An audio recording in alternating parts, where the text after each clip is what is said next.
আজ পরিণীতা সিরিয়ালের পর্ব শুরু হয় এক অস্বস্তিকর নীরবতা দিয়ে, কারণ সবাই জানে আজ সেই দিন যেদিন রায়ান আর চুপ করে থাকবে না। জেলের ভিতর বসে সে এমন এক নাম বলবে যা শোনা গোটা গল্পটাই উল্টে যেতে চলেছে। পর্বের শুরুতে দেখা যায় জেলের ভিতরের দৃশ্য, চারদিকে বাড়ি, দেয়াল, ঘড়ির টিকটিক শব্দ যেন আরো ভয় বাড়িয়ে দিচ্ছে। রায়ান চুপচাপ বসে আছে, চোখে ক্লান্তি কিন্তু মুখে একরাশ জেদ। ঠিক তখনই তদন্তকারী অফিসার প্রশ্ন করে, শেষবারের মতো বলো, এই সব কিছুর পেছনে কে ছিল?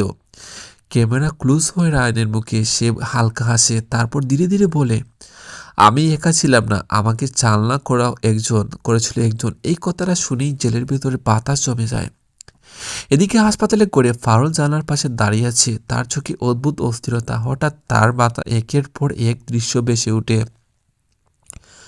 একটা কণ্ঠস্বর, একটা নাম, আর সেই নামটা যেন বারবার তার মাথার ভেতর ধাক্কা মারছে।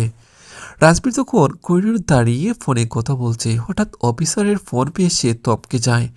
ফোনের অপাশ থেকে শুধু একটা কথাই শোনা যায়, রায়ান মুখ খুলছে। রাজবীর ছুটে আসছে জেলে, তার চোখে ভয় আর উত্তেজনা একসাথে। রায়ানের সামনে দাঁড়িয়ে সে বলে, আজ যদি কিছু বলো সেটা আর ফিরিয়ে নেওয়া যাবে না।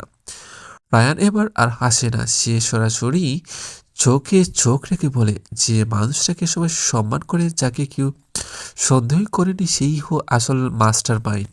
এই কথার সঙ্গে সঙ্গে ক্যামেরা কাট করে রাজবীরের মুখে। তার চোখে বিস্ফোরিত বিশ্বাস আর বাস্তবতার মাঝে সেজন্য দম বন্ধ করে দাঁড়িয়ে থাকে। এদিকে ফারুল হঠাৎ চিৎকার করে ওঠে। সে বলে, আমি সব মনে করতে পারছি, ওই নামটা আমি আগেও শুনেছি, আর যেই মানুষটাই আমার জীবনের সবচেয়ে বড় ভুল ছিল। পর্বের শেষে দৃশ্য দেখা যায়, অন্ধকারে দাঁড়িয়ে এক রহস্যময় মানুষ, তার মুখে পুরো দেখা যায় না। সে পিসপিস করে বলে, রায়ার মুখ খুলেছে, মানে খেলা শুরু। আজকের পর্ব এখানেই শেষ, কিন্তু প্রশ্ন থেকেই যায়, রায়ানের বলা নামটা কি সত্যি আসল মাস্টার মাইন্ডের, নাকি এটা আরো বড় কোনো চালের অংশ? রাজবীর কি ফারুলকে সত্যটা বলতে পারবে, আর ফারুলের ফিরে আসার স্মৃতি কি তাকে আরো বড় বিপদের দিকে ঠেলে দিবে?